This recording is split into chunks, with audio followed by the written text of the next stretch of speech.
Pensez et devenez riche.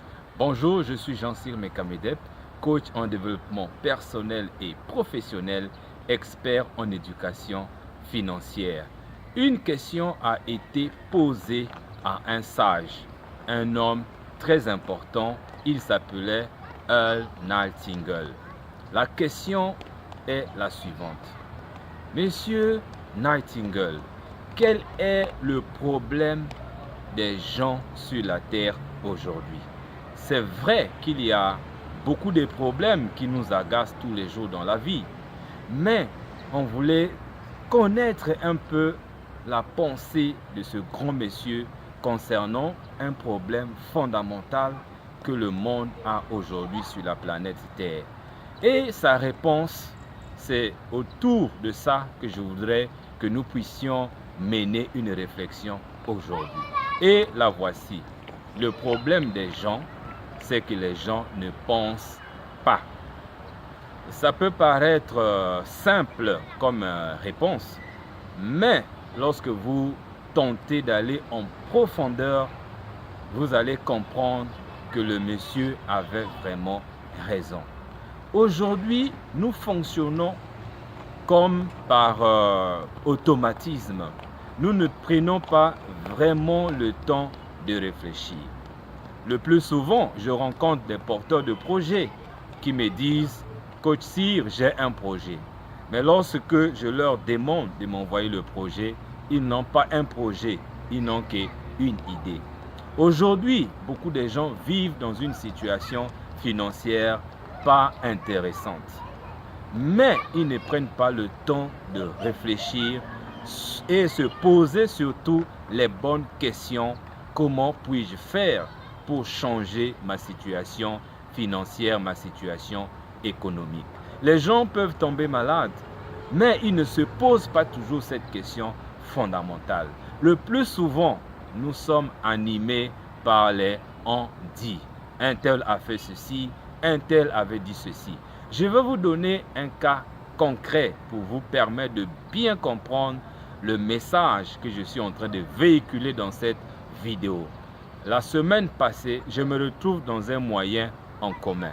Et nous passons à côté d'un centre sportif, là où les enfants étaient en train de blaguer sur des jeux. Et le monsieur qui est à côté de moi va donc crier « Oh, jusqu'à quand on va continuer à vivre dans cette médiocrité ?» Pourquoi? Parce qu'il y avait des jeux qui ne fonctionnaient pas bien. Et moi je lui dis, mais je vois les enfants qui sont en train de se régaler.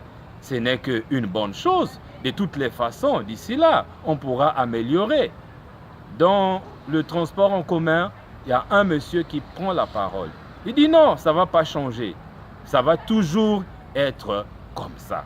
Et je lui pose la question. Selon toi, pourquoi tu penses que ça ne va pas changer? Le gouvernement ne fait pas son travail. Nous sommes en train de vivre dans la médiocrité. Et je lui pose la question. Qu'est-ce qui t'empêche de créer ton entreprise afin d'améliorer ta situation? Sa réponse était automatique. Qui va financer? Et moi je lui dis, nous voyons comment nos amis ouest-africains, quand ils arrivent dans notre pays, ils commencent à vendre le café 100 francs seulement par tasse. Mais après, ils arrivent à construire des grandes alimentations, des supermarchés. Curieusement, le monsieur change vraiment ses accusations. Au lieu d'accuser le gouvernement, il accuse désormais ses parents. Il dit, mais nos parents ne nous ont pas appris à travailler ensemble et c'est la raison pour laquelle nos amis ouest-africains réussissent. Chers amis, ça ce n'est qu'un cas, un seul cas parmi des milliers de cas. Nous accusons toujours X et Y, mais nous ne prenons pas le temps de réfléchir, d'analyser des situations et de chercher où se trouve la solution. Nous accusons tout le monde. Et si tout le monde accuse tout le monde, qu'est-ce qui va arriver? Qu'est-ce qui va changer dans notre société? Ça sera de la catastrophe. c'est la raison pour laquelle je vous invite vivement, dès qu'une situation se présente, qu'elle soit mauvaise ou critique, ne cherchons pas d'abord où se trouve le problème, mais cherchons d'abord la solution. Et c'est à ce moment-là que les choses vont commencer à changer. Voilà un peu le message que je tenais à vous communiquer dans cette vidéo afin de vous amener à réfléchir. Si vous voulez en savoir plus, faites-moi juste un commentaire ici dans la vidéo. Et si vous avez un projet pour lequel vous voulez avoir un soutien en termes d'accompagnement et de coaching jusqu'au financement, faites-moi signe et nous allons vous accompagner. Ça m'a fait plaisir et je vous dis merci et à très bientôt.